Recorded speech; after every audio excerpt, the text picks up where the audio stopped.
जी sir, धन्यवाद आपका। आपने साधु और अग्नि परीक्षा के बारे में हमें बहुत बहुत ही सुंदर ढंग से समझाया। सर आपने 3 तरीके बताए जहाँ पर साधना चलती रहती है। जैसे फर्स्ट जो तल है उसमें तो अनजाने में ही हम साधते रहते हैं और ऐसा होता है, हम साध रहे हैं।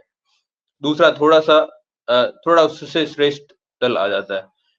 सर आम तौर पे जो कहा जाता है साधु, हम सबके अंदर एक इमेज है साधु की। या तो उसके लंबे बाल होंगे, उसने घर छोड़ दिया होगा। तो साधु होने का सबसे पहला तो मान्यता यही है कि वो घर छोड़ के बाहर रह रहा है और उसने दाढ़ी बाल बढ़ा लिए हैं, कपड़े उसके अलग हो गए हैं। हम ये जान ही नहीं पाते सर कि वो साधु होना नहीं है, क्योंकि हमें बचपन से ही ये चीज़ सिखा दी गई है। तो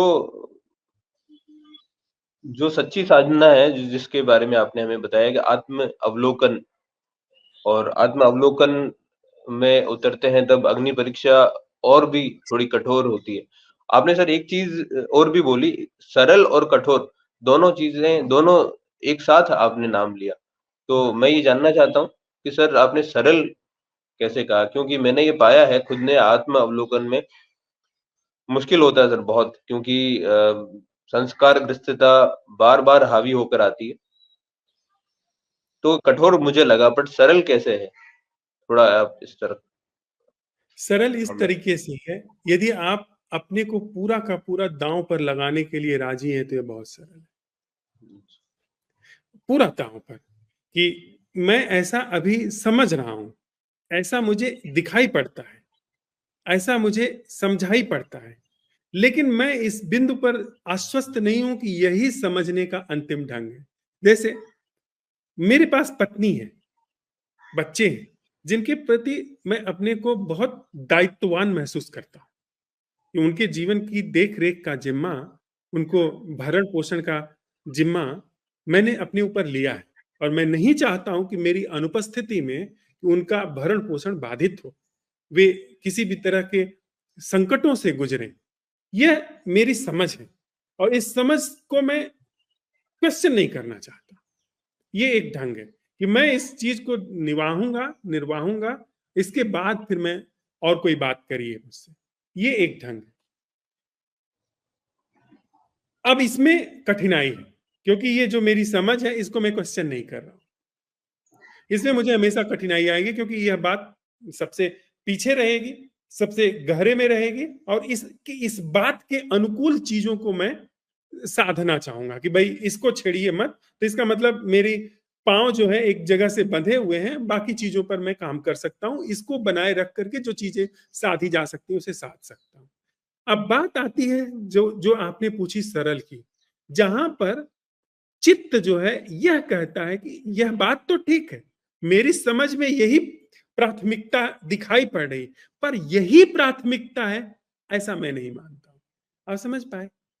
यही प्राथमिकता है, यही एकमात्र जिसे मैं पत्नी कह रहा हूं, जिसे मैं अपना बच्चा कह रहा हूं, उसके कल्याण का ढंग है, इस बात पर मैं राजी नहीं हूं।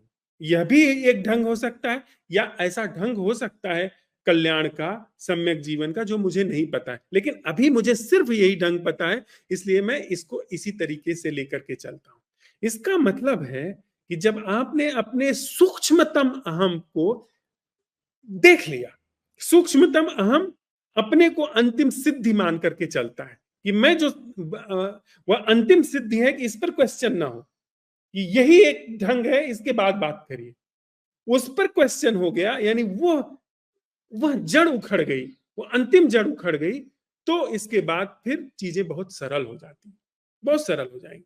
फिर आप ऐसा नहीं कि उसकी जिम्मेदारी नहीं ले रहे हैं, जिसको हम आप पत्नी बच्चे करें, शायद और बेहतर तरीके से और खुले विराट वितान से हम आप ले रहे हैं, विराट बुद्धि से ले रहे हैं। हो सकता है अभी हम बहुत संस्कारित होकर के उस तथ्य को देख रहे हैं, उसके बाद शायद और बड़े ढंग से, बड़े कल्याण में देख रहे हो। अभी कहीं ना कहीं सूक्ष्मतम तल पे हमारे अंदर अहंकार है, जिसके आधार पर हम अपने कर्तव्यों का निर्वहन करने जा रहे हैं। हमारे कर्तव्य, हमारे अधिकार, हमारी सारी जिम्मेदारियां, आचरण और व्यवहार वो सूक्ष्म मान्यता, वो सूक्ष्म आग्रह से आ रहे हैं, जिसमें ये मैं कह रहा हूं कि यही एकमात्र ढंग है।